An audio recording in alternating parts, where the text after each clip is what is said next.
This news blast is brought to you by Haven, helping all victims in need of Armstrong County.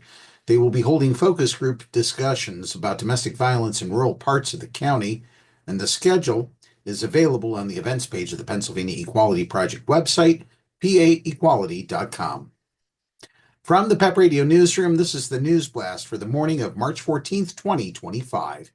Senate Democratic leader Chuck Schumer relented Thursday rather than risk a government shutdown, announcing he's ready to start the process of considering a Republican-led government funding bill that has fiercely divided Democrats under pressure to impose limits on the Trump administration. Senator Schumer said as bad as the GOP bill is, a shutdown would be worse, giving President Donald Trump and billionaire Elon Musk carte blanche as they tear through the government. Trump has taken a blowtorch to our country and wielded chaos like a weapon, Schumer said. For Donald Trump, a shutdown would be a gift.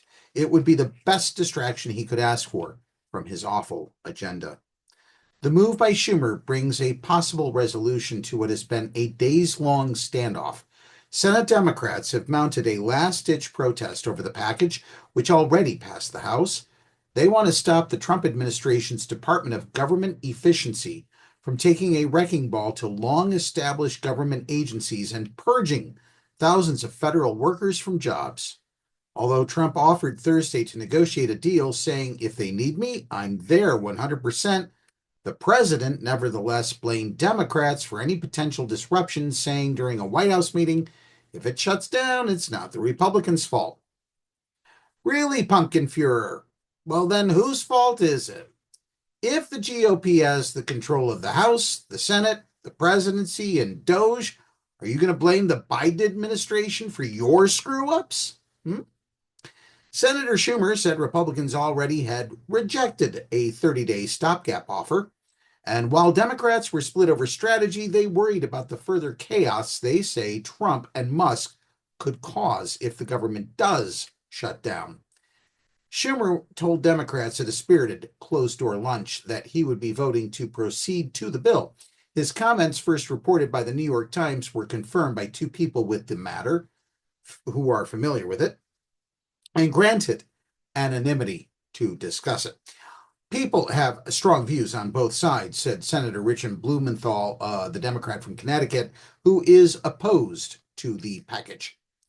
Debates over funding the federal government routinely erupt in deadline moments, but this year it's showing the political leverage of Republicans newly in majority control of the White House and Congress, and the shortcomings of Democrats who are finding themselves unable to stop the Trump administration's stampede across federal operations.